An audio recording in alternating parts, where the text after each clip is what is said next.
Welcome to Behind the Bands, the show where we give you a closer look at bands in and around the Joplin area. I'm your host, Nelly Lopez. Tonight, the spotlight shines on an artist who started his band back in 2020.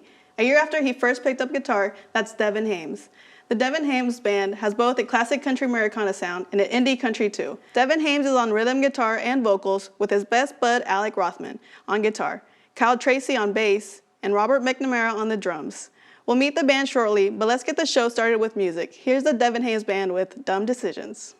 Well, dumb decisions made me who I am. Dumb decisions put this guitar in my hand. And I ain't lying. Oh, but if I am, decision to make you think I am. See, I had it made. I was gonna have fans running the football. I was gonna be the man, but I couldn't take it. Sitting in a classroom. So now all I got is this here guitar and bills overdue. Oh, dumb decision made me who I am.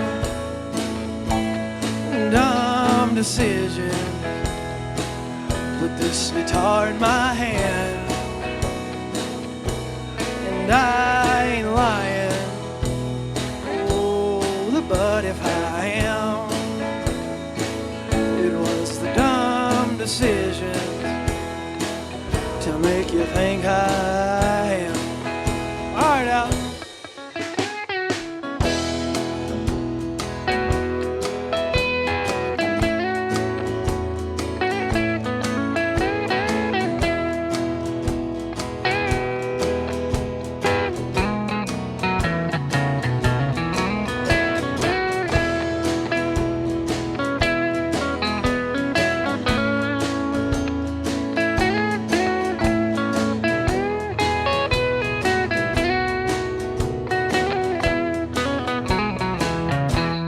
Now all I do is sing some songs for you,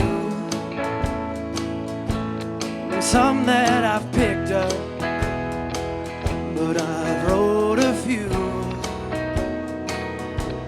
While that's fine and dandy, I still love what I do.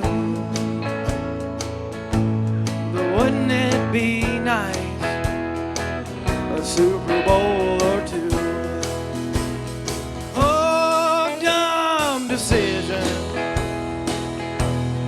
made me who I am. Dumb decision put this guitar in my hand. And I ain't lying. Oh, but if I am, it was the dumb decision to make you think I am. Take us home, Alec.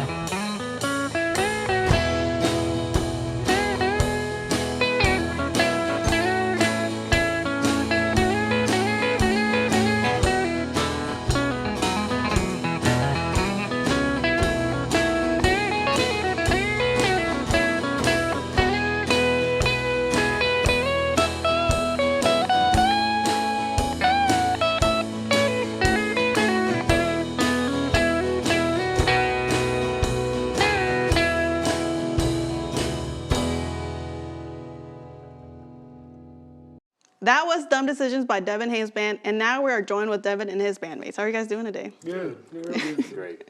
All right. So we want to start off with, Devin, you are the songwriter. Mm-hmm. So what's the meaning behind Dumb Decisions? Well, I started my life off completely where I'm at now.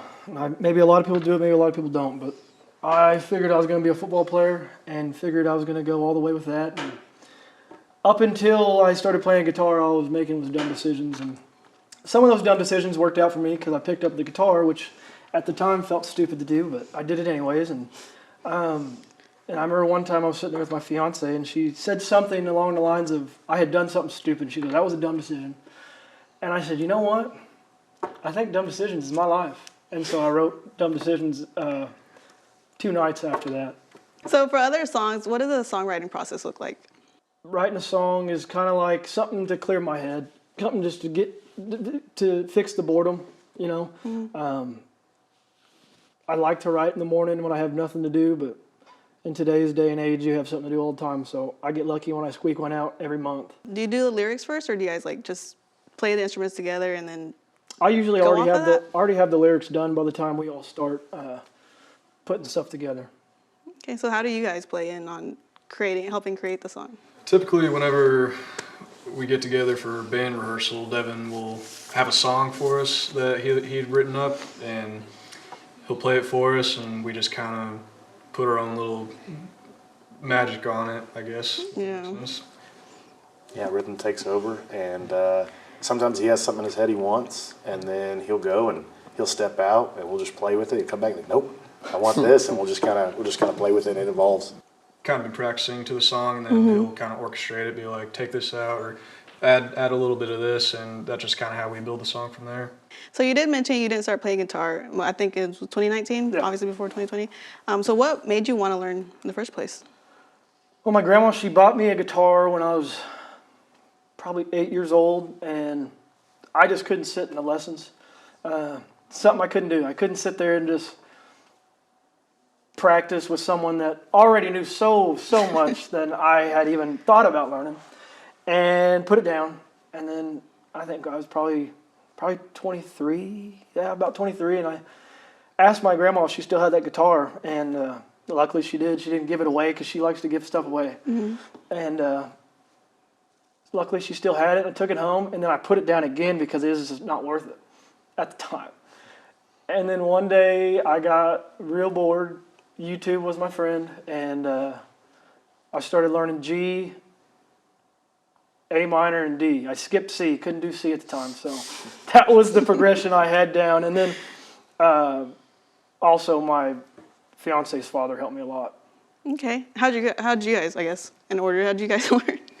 So kind of piggybacking off of that one story about Devin's grandma giving him his old guitar, I was at Devin's house one day, and he showed up with this guitar, and I was like, "You don't play guitar?" But he's like, "Yeah, but it's cool." And so just started telling on him, yeah. Just started playing it one day. That is something you would say. And it was just kind of one of those things where it was like, yeah, we're just kind of messing around. And then one day he really started focusing on it, and yeah, like you said, he learned the 3 chords that he learned, and just kind of took off from there. And so it kind of piqued my interest a little bit, and from then on, I got a guitar from my buddy and started learning my own chords, and eventually, about a year later, me and Dev were playing at this little, it was like an open mic type deal, and that was kind of our first little And gig, I want to say, too, I was showing him the chords, and about 3 weeks after I'd shown him, he starts killing me on guitar, surpassing me by a mile.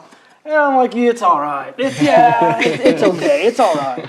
But So really, no, he did fantastic. So you guys started learning together Pretty at much the same together, time? Yeah. Oh, dang. I'm going to tell. What about you guys? About 18 years ago, I actually grew up in a church playing, and Finally, some experience. I laid it down, had kids, and as Devin Hames is hitting the scene, I'm going there watching him, and it's just a combination between Tyler Childers and Zach Bryan. I just love it. So on the weekends when I'm drinking or going out having fun, I hear Devin, and one night I might have had a few too many to drink, and I climbed up there on the drums and played for him. Little did I know, many months later, his drummer went off to the Navy, and he came to me, and I actually got a text message that said, "Hey, you gonna play for Devin Hames?" And I was like, "Man, I'm a busy man." And I walked downstairs to that same establishment. There was Devin Hames, and you just don't tell Devin no. And that's it. And I've been playing ever since, and it's been a great opportunity and great experience. It's true. And I know you've been in several bands, but when did you learn? I started playing 20 years ago, classical piano. Oh, really? and was a double music ed major here at Missouri Southern. It's my first time seeing Devin Haynes' band. I was running sound in the back of Joplin Avenue Coffee Company, and me and that vibe just kind of clicked.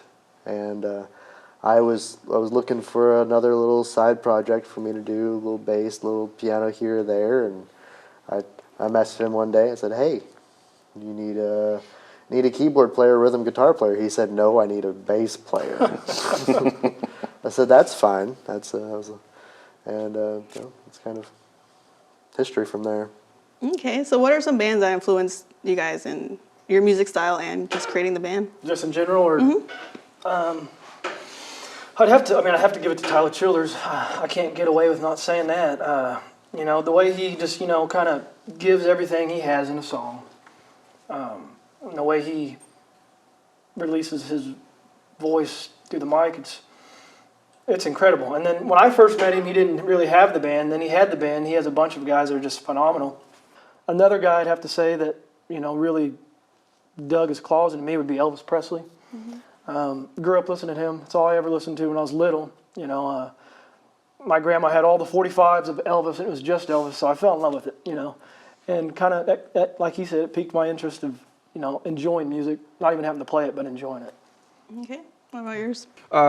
Definitely a top three of my influences would be Stevie Ray Vaughan. I just like his aggressive way of playing, just that funky, groovy type of licks.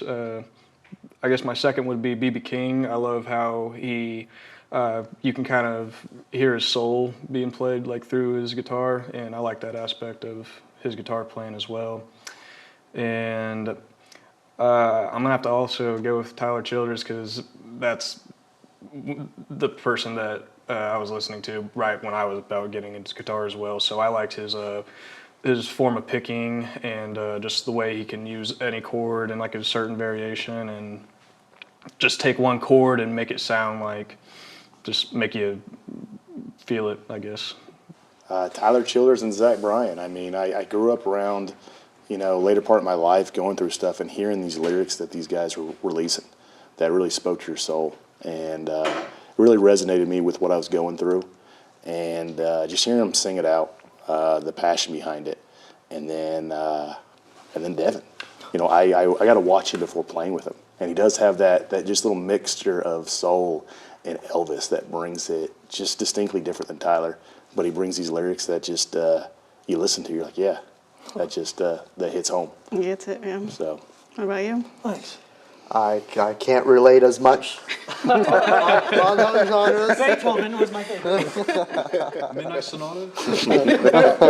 No, as a classically trained musician, I hate playing classical music. It was rough for me. My brain couldn't put two and two together. And then I was introduced to blues and revival style music, Etta James, and then moved on to the Beatles. And the Beatles kind of grabbed their hooks in me for the longest time before I discovered indie rock. And then, Nice. And then it just kind of would just bounce back and forth from there. Our next one is called Laying in My Bed. Tell us about that song. So laying in my bed, that's a harder one to kind of describe, but there was a time in my life when I was in this weird little cushion space in my life where nothing was kind of happening, but I was still there and still doing music and everything. It kind of just went silent because we were moving so fast and things were happening, and then it kind of just went quiet for us for a while. And so the part laying in my bed, I'm really trying to sleep. It's me up all night trying to, figure out what I could do next. What could I do different? Why has nothing happened? I think a lot of guys go through that too, and it haunted me more than anything. I'm happy with where I'm at now. I got a great piece of bands or piece band that it just. I love what we're doing, where we're going, and how we're going at it. So that was what I'm talking about in that song is. Where can I go that I haven't done? Why am I not getting any help from the town? What's going on? It's just a bunch of emotions in that song. All right, well, we're going to go ahead and take a listen to that song then. Sweet. So here is the Devin Haynes Band with Laying in My Bed.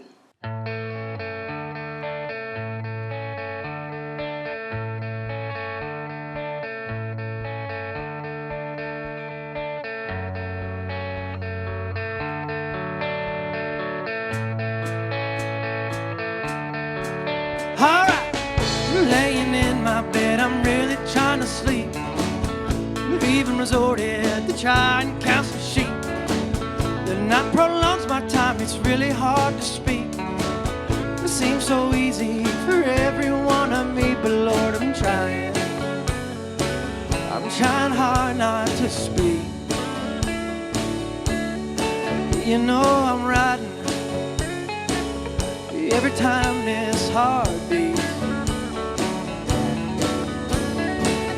The boys behind me, man, they really bring the sound. They make it easy for a boy in this small town to get to thinking that he's bigger than the sound. But when you're all alone, it really brings you down, 'cause you're trying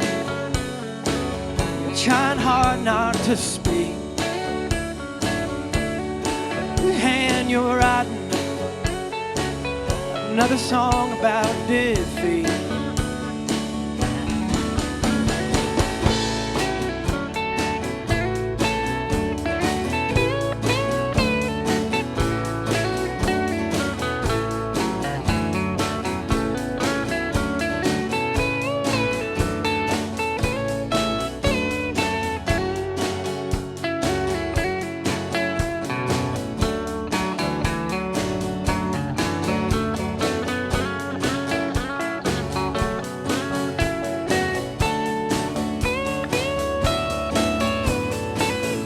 I've been doing this for 3 years or so, and every weekend it's the same darn show.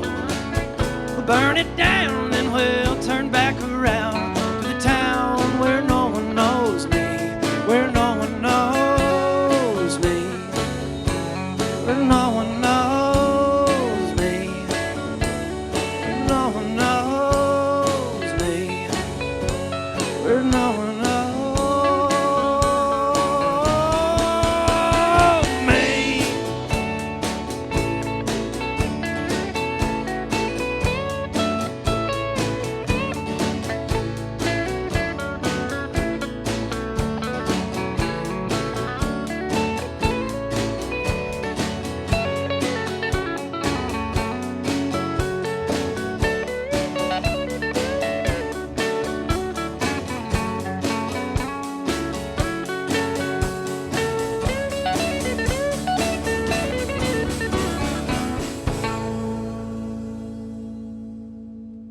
That was Laying in My Bed.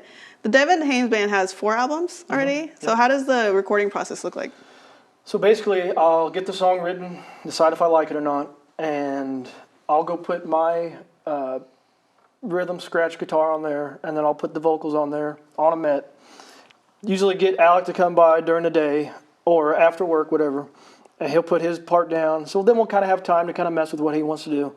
And then if I can get one of these two on a Thursday, I mean, we're halfway there, then we just got to get my fiddle player, which isn't here today, Dusty. You're in trouble. And then we basically just kind of wrap it all together, and then I ask the fellas if they like what they're hearing, and then I'll kind of just go in there and I'll kind of tweak whatever I think is necessary and whatever they wanted. How does that compare with performing live? Or what do you guys prefer, I guess? I would much rather perform live than play in the studio. You can sound perfect in the studio, you know. You can't get the rawness in like you can with playing live. So I'd much rather do it. Okay, and then for some audience that may not heard of you guys yet, how would you describe your music genre? On the Americana side, for sure, the indie side of country, and I like to just give myself the classic country, because I've written some songs that, like, if you, for example, for the first time in my writing career, we finally got Dumb Decisions to sound just like a country song that was played in the early 90s, late 80s. I'd say we're about into those three, but all wrapped into country. Okay. And then you guys, of course, are based in Neosho. Where do you guys like to perform mostly?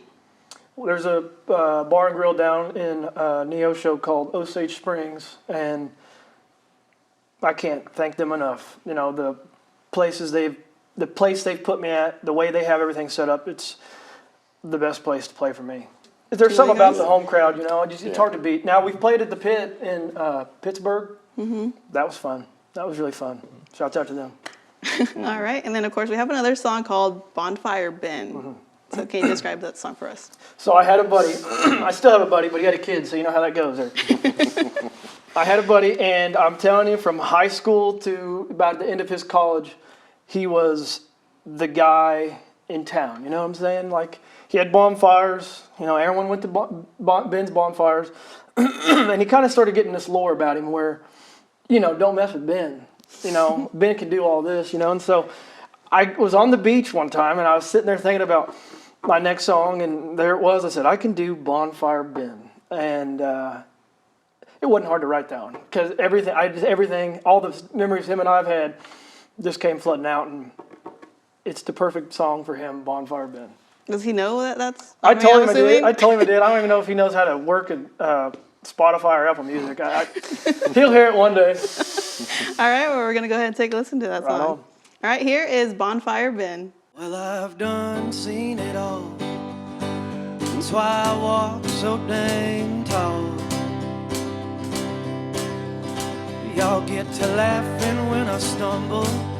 Lord, you can't wait to see me fall. That's why they call me Bon. Lord, they call me Bon. Bonfire Ben. 'Cause I've done wrestled a gator, turned him into some good old blues.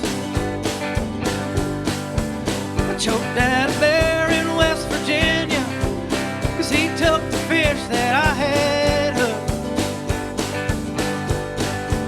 That's why they call me Bon. Lord, they call me Bon. Bonfire Ben.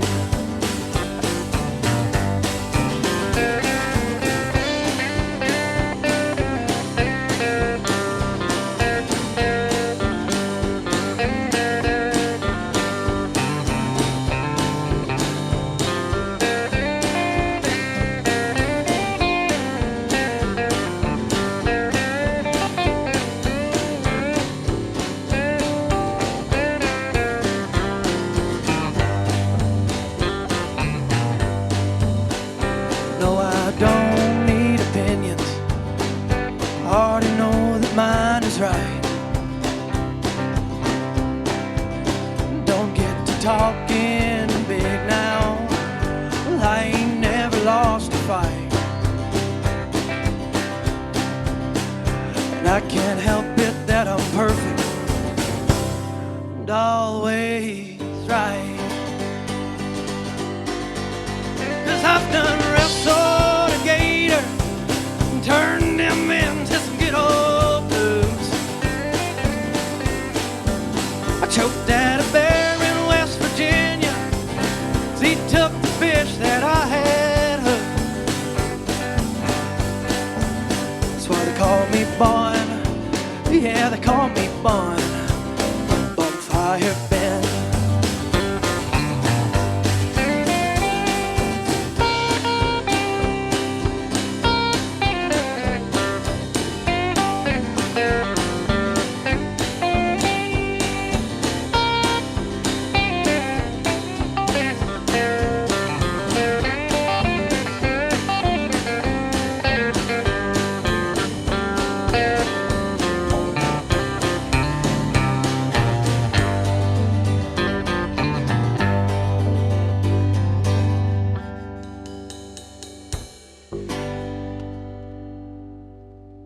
That was the Devin Hames Band with Bonfire Ben, and we are back with the band.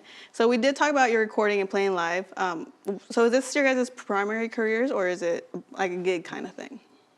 As of right now, this is what I do. I help my grandpa on the side. Try to book as many shows as I can just to stay where I'm at right now.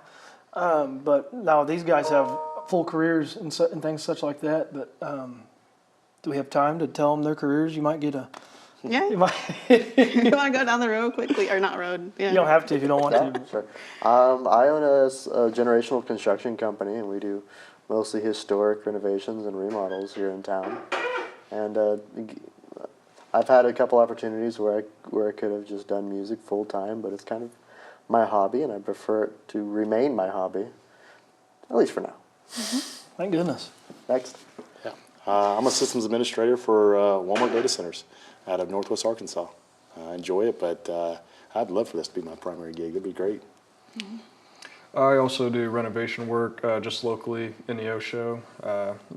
I've been working with my buddy for the past, I'd say, 4 years now, and just been helping him out doing that for that. And I mean, yeah, I guess I'll hop on the bandwagon and say that I wish I could do it full time, music full time. I think that'd be a really cool thing, cool experience. Well, that's true. And then, so what is the key, would you guys say, to keeping the band together? I have to say respect. Respect each other, you know. Don't come in with an ego. There's no point. You know, just and take everyone's word into consideration, you know, because a lot of guys like him, he has 20 years of experience with music. He has great ideas. Why would I take those away from him when it could help me? And, you know, and just kind of go with everyone's flow. There's no point of rushing anybody when they can't do it, you know. Everyone else has different lives that they're living.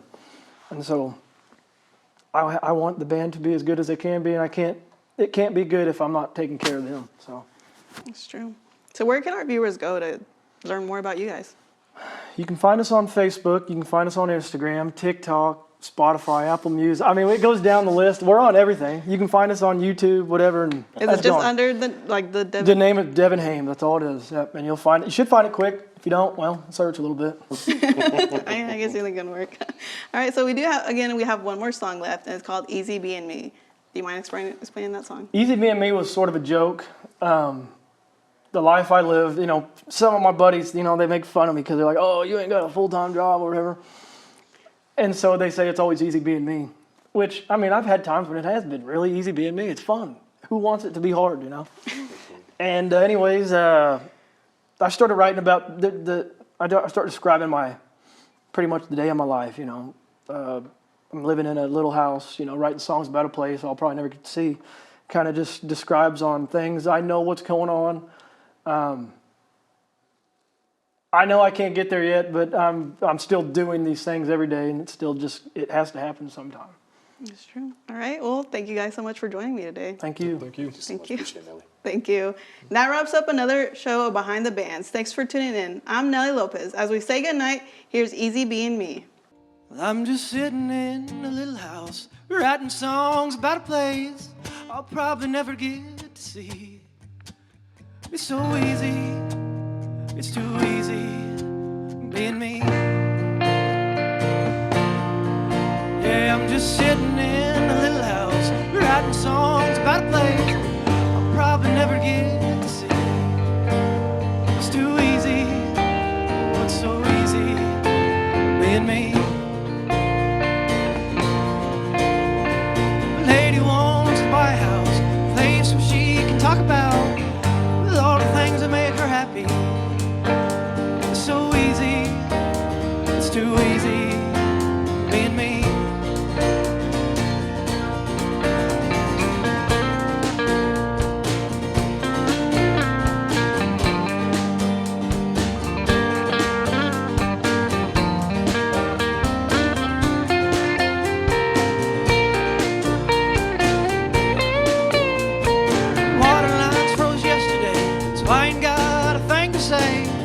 Guess it's just one of them deals you kinda gotta live with when it's so easy being me. Walking around a little town, I get a feeling in my mind nobody pays me any mind, 'cause it's so